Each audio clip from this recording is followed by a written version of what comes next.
Ako po si Roda. Kasama ko po si Tinding. Kami po ang mga bagong tenants dito. Ano sinabi sa'yo ni Carmen na ayoko na maingay? Kasuglitan, guwapo.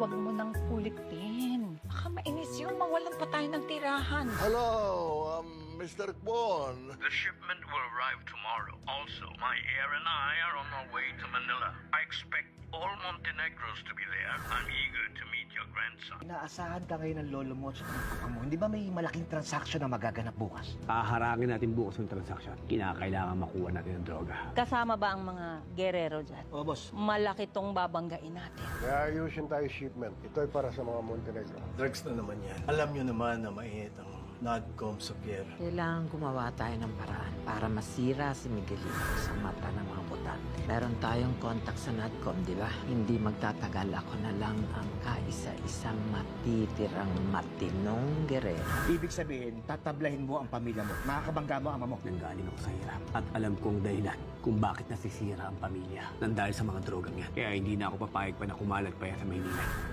Wala akong pakialam kung ito ang maging dahilan para maglaban kami ulit. Mayora, natimbrihan ko na yung kaibigan nating taga-NADCOM. Good. Ngayon sigurado na tayo na ang tamang tao ang masisira sa pagpasok ng droga from East Asia. Mom? What's that about? Kanina ka pa ba dyan? Hindi, karating ko lang. What was that you were talking about? Something about drugs from the East?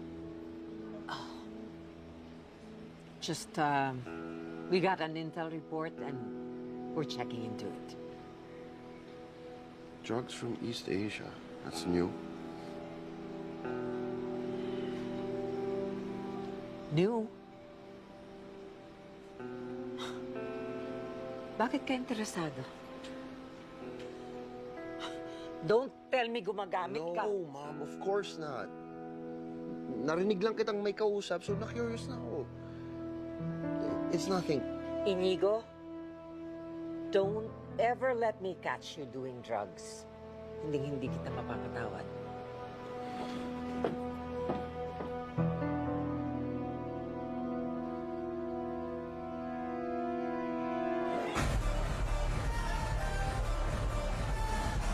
Oh, dito na pala kayo. Pre, Kailan pa kami nandito? Siya nga pala. Yung pinsan mo. Napaaway na naman. Takaw ko na talaga yun. Sanay na kami. Kamusta? Nakabenta kayo? Sinabihan ko yung mga bouncer, huwag kayong guluhin. Oo, nakabenta na kami. Pakata na kami. Ikaw, kukuha ka ba? Hindi na muna. May nabalitaan ako. Interesado ako dun sa good item na papasok galing East Asia. Galing East Asia? Ngayon lang namin narinig yan. Ano pa mga nalalaman mo dyan? Nagtanong-tanong ako sa mga kakilala ko. Pero iba daw yung tama nun sa red chaser nyo. Purong-puro. Alamin mo naman kung paano tayo makakascore nun. Sige, Nico. Akong bahala sa'yo. Babaltaan kita agad kapag may nalaman ako tungkol dyan. O sige, sige. Akit lang muna ako ha. Tuloy nyo lang yan. Tara.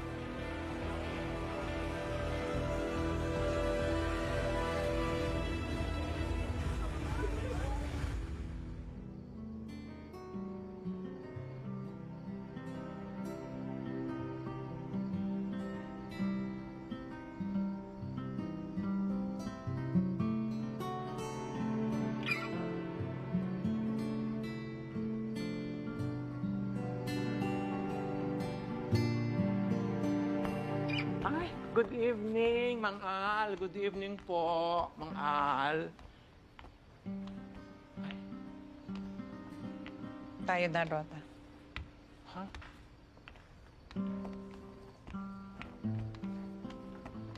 Ano? Dinding. Dinding, dinding, dinding. Oh, bakit? Ay, mauna ka na kaya sa kwarto muna. Bakit? Anong gagawin mo? I-baby-friend ko siya. Bahala ka. Akin na yan. Pakidala mo lang ito. Magpapahinga na ako.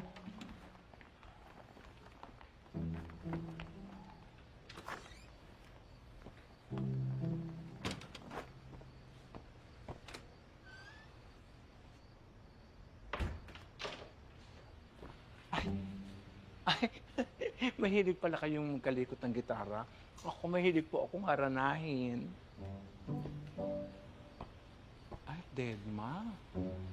Tined ba ang beauty ko? Ay, ang gitara! Diyos ko, ang gitara! Wow! Di ba? Kompositor na siya. Guwapo pa. Suplado pa. Lahat na lang check, check, check, check, check, check, check na lang ako lahat. Check! Di ba? Hoy! Ay! Ay! Bakit mo hawak yan? Bakit mo pinapakilaman ng gitara ko? Sandali! Bibigyan ko pa sa inyo. Ingat na ingat ako dito eh. Tapos papakilaman mo. Kuya! Pasensya na po. Sandali! Ano bang nangyari? Ito eh. Pinapakilaman ng gitara ko. Ba't mo naman pinakialaman yung gitara ng kuya ko? Na-curious lang ako kaya ko hinawakan. Ano nga curious? Umupa kayo rito para may matulugan kayo. Hindi para pakialaman ang gamit ng kuya ko. Diyos ko naman. Buisit. Oh.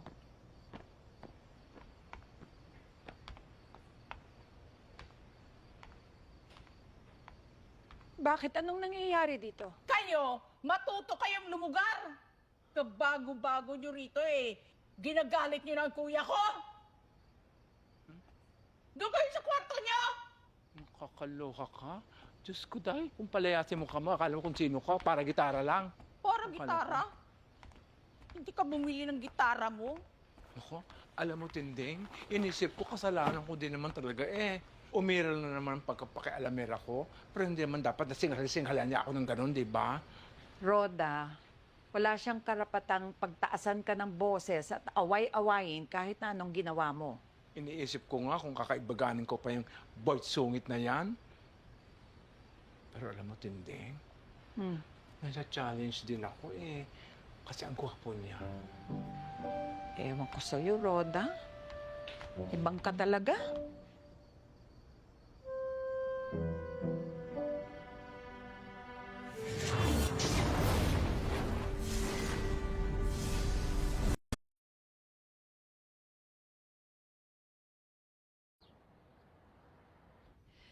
Seryoso ba talaga si Tanggol sa napag-usapan natin kagabi? Tataluhin natin ang sarili niyang pamilya. Hindi nga ako sang-ayon dun eh. Baka mamaya, yan pa ang pag-ugatan para mag-away ulit sila ng tatay niya. Sigurado ako, hindi niya basta-basta gagawin yan. Kung alam niya, tataglit tayo. Basta ako sigurado ako. Alam ng Tanggol ko ano iniisip niya. Hindi ba masyadong delikado? Malaking tao ang mga Montenegro. Ilan lang tayo, kakayanin ba natin yun? Basta kung anong sinabi ni Tanggol, sundin na lang natin. Hindi naman gumagawa yan ng mga bagay na ikapapahamak natin. Sigurado ako na pag-isipan niyang mabuti yan at napagplanuhan. At siguradong hindi yan sasablay at makapahamak ng mga kaibigan niya. Tama yun. Basta kung nasa si Tanggol, doon tayo. Tiwala ako kay Tanggol. Subok na natin siya. Alam kong delikado tong gagawin natin. Dahil hindi basta-bastang grupo yung mga Montenegro. Pero alam na ni Tanggol ang diskarte dyan. Alam ko lang, ayaw niya talagang kumalat ang droga sa buong kamay nilaan. Pero boss, paano yung mga droga? Alam na ni Tanggol ang gagawin doon.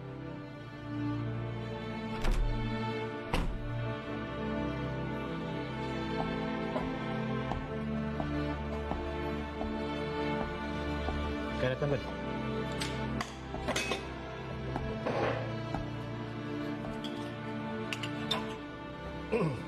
Tanggol, talaga bang tataluhin natin ng tatay mo at ang lolo mo?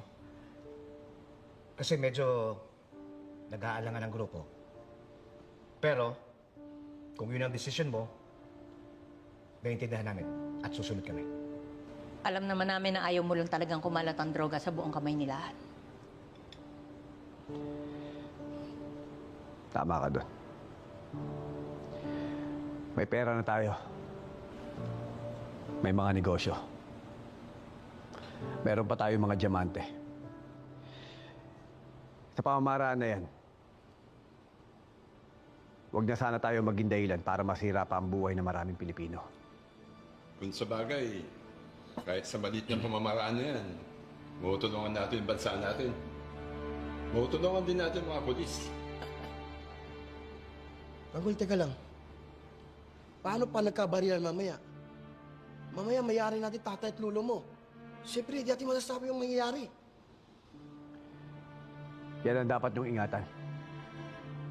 Walang dapat na mangyaring masama kay Papa at kay Lolo.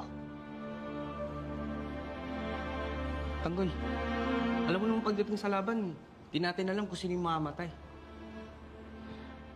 Kaya paplanuhin natin mabuti ang mangyayari mamaya. Paano mangyayari, Tanggol? Hindi ko pa alam. Kinakailangan makapunta ako sa mansyon para malaman ko kung anong transaksyon na mangyayari. At pagkatapos, tatawagan kita. Pero Tanggol, hindi ba masyadong maiksi ang oras para pagplanuhan yan? Baka pumalpak tayo, madisgrasya tayo dyan. Wala na tayong magagawa. Kinakailangan matuloy ito para mapigilan natin ang droga. Hintayin niyo mamaya tawag ko. At saka ko sasabihin sa inyo kung anong gagawin niyo.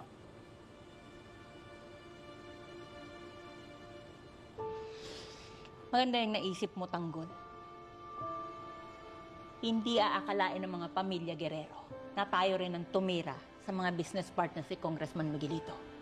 Dahil pati kayo mga Montenegro, binira, biniktima.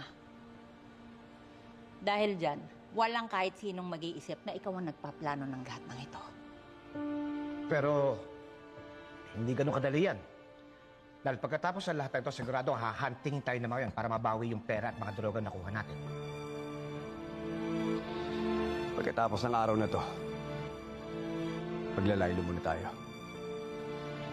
Pagpapalamig. Kinakailangan natin linisin ang lahat ng bakas para hindi tayo mahanap. Aralin nyo ang lahat ng mga dadaanan nyo. Tignan nyo ang lahat ng mga CCTV. Lalo na ang lugar ng transaksyon. Kami na bahala dyan, Tanggol. Aalis muna ako. Pupunta ako ng mansyon. Sasabihin ko kila Papa na sasama ako sa kanila. Sige na, Tanggol. Para hindi ka nila mahalata. Hintayin nyo ang tawag ko. Ako ang magbibigay ng hudyat kung kailan kayo lumusong.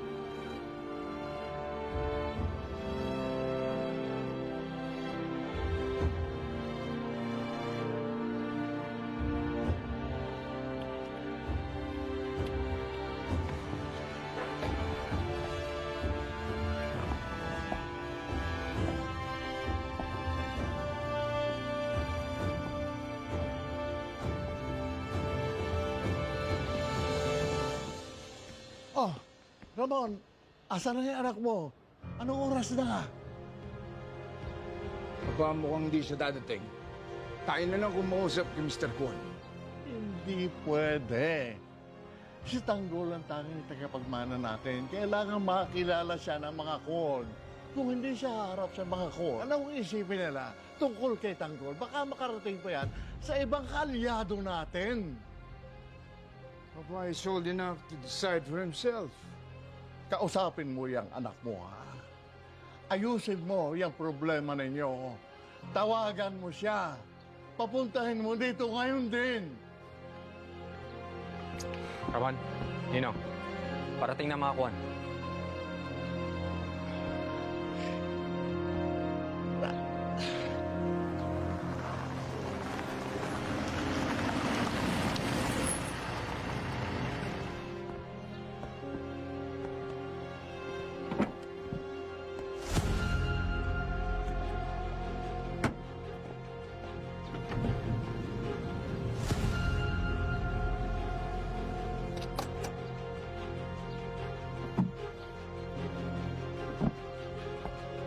Welcome, Mr. Kwon.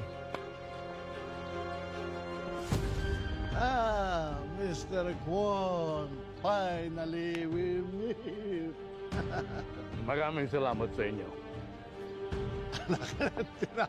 Marunong ka naman pala mag-Tagalog. Pinahirapan mo pa ako mag-English. Ninudugo yung ulo ko. Nagkaroon ako ng asawang Pilipina. Natuto ako sa kanya. Sabi mo, kasama mo, kung tagapagmana mo. Saan siya?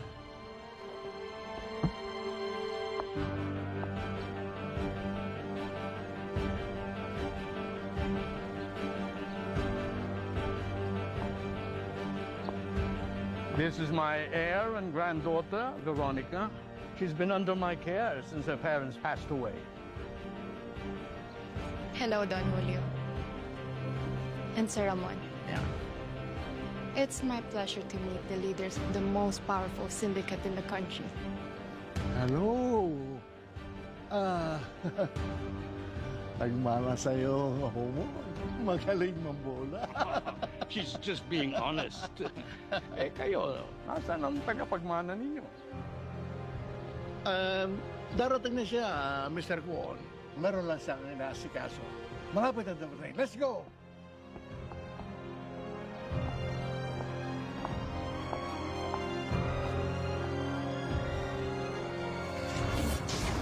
Mga bata,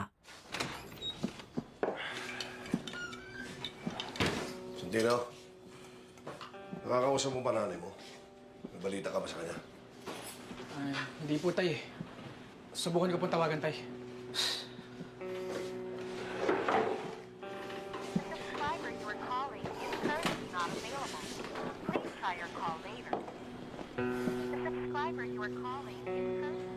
Tay, nakapatay po yung telepono eh.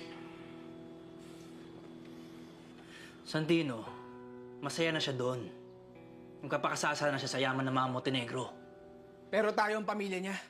Pamilya niya lang tayo sa papel. Si Ramon at Tanggol ang pinili niya. Para sa kanya, basura na lang tayo. Ano nga naman ang kaya natin ibigay? Kumpara sa kaya ibigay ni Ramon sa kanya. Di ba wala?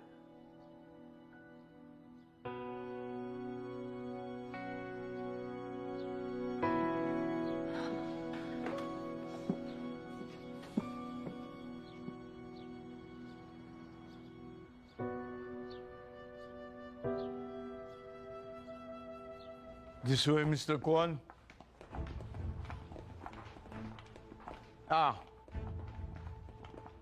Mr. Kwon.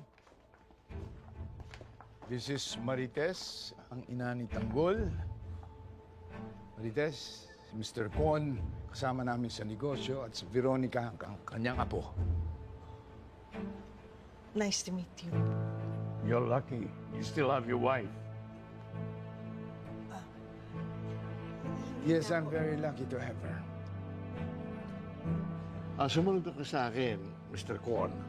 Let's join us. Huwag mo nang sama si Marites. She's going to be part of the family. Kailangan malaman niya na ang negosyo natin.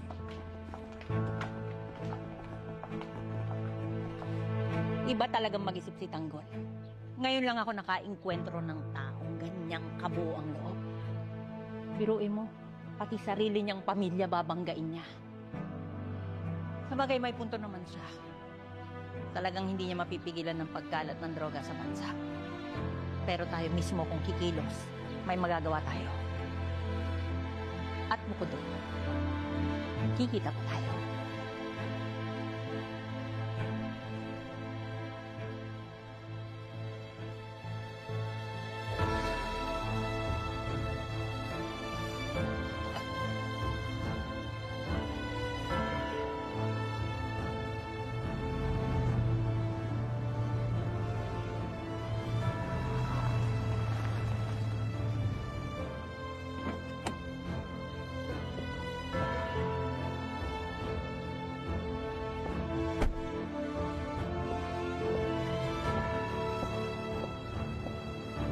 Baba. Nasa likod po.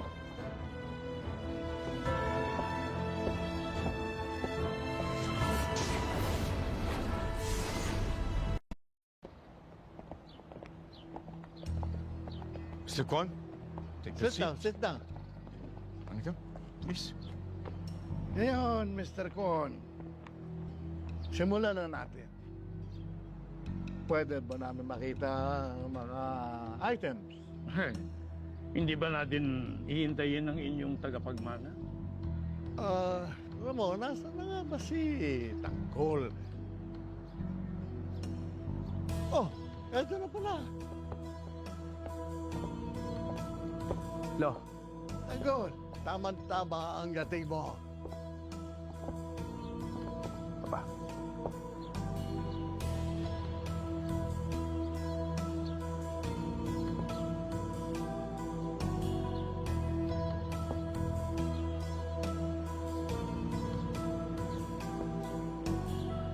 Mr. Con, gusto kong ipakilala sa iyo ang aking tagapagmana, si Jesus Nazareno Montenegro. Jesus, ang ating kaalyado sa East Asia, Mr. Arthur Kwon.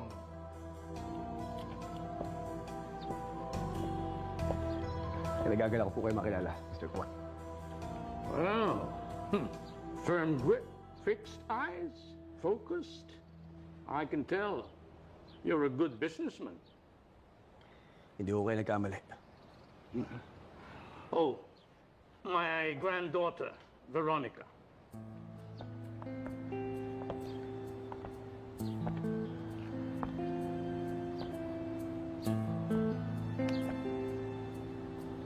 It's a pleasure to meet you. Veronica Kwon. It's a pleasure.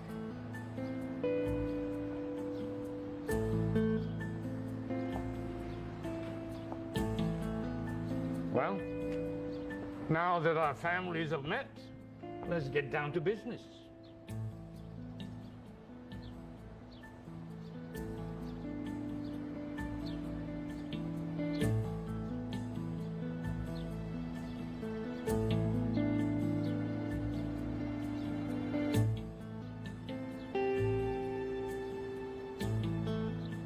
Show them our products.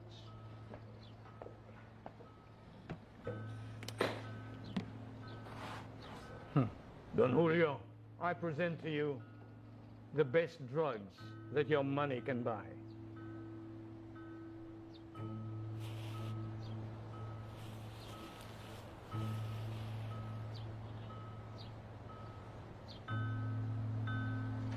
This is great. Mas maganda kaysa sa produkto namin. Of course. Ito ang nangunguna ngayon sa buong East Asia. One take, and you'll be light as a feather. Swerte kayo at piling-pili ang kliyente namin. Maswerte din kayo, Mr. Kong. Sa lawak na aming impluensya at kapangyarihan, mabilis naming may bebenta ang produkto mo. At darating na rin mamaya ang 300 worth million of drugs. Mr. Kwon, saan naman niyo binabalak ibenta to? Maski saan? Kung sinong gustong bumili, bebentahan natin.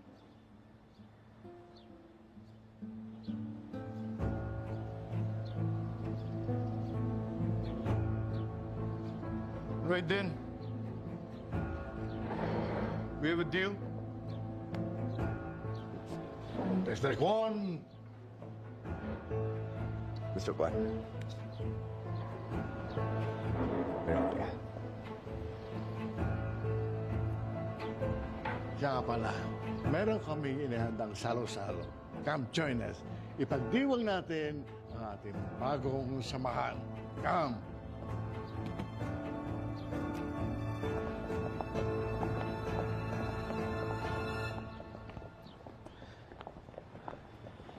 Lo, unan muna kayo.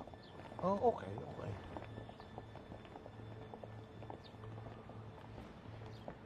Pa, bakit niyo pa sinama si nanay dito? Pinakilala niyo pa sa mga kanegosyo niyo. She's part of the family now. Kailangan niya malaman ang negosyo natin. Hindi niyo na inisip ang kapakanan niya. Delikado ang buhay niya dito. Don't forget your place. Ako pa rin ang ulo ng pamamahay at ang pamilyang ito. Ako pa rin ang masusunod. She stays. Wala ka na magagawa doon. Okay? Tapusin muna natin ang transaksyon. Mamaya na natin pag-usapan ito. Let's go.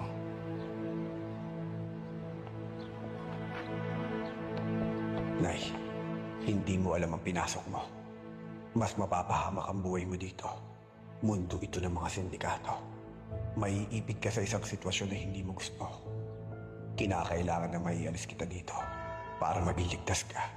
Gagawa ako ng paraan para maitama ang maling plano ni Papa.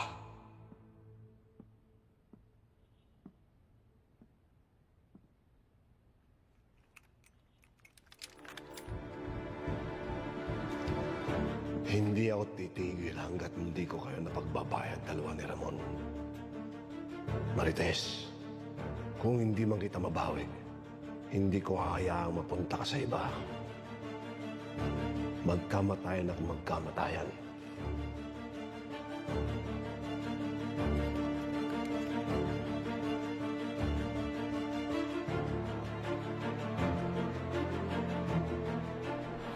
Mukhang mas lalong lalakas ang ating negosyo pag nagkatuluyan itong dalawa. He's available. Then why not?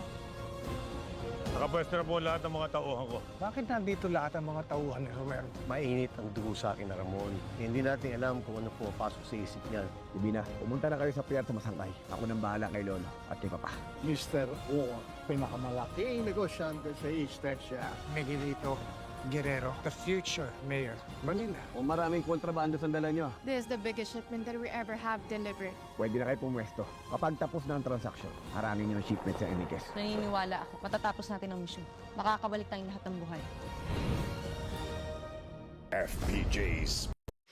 大家好，我是大杨。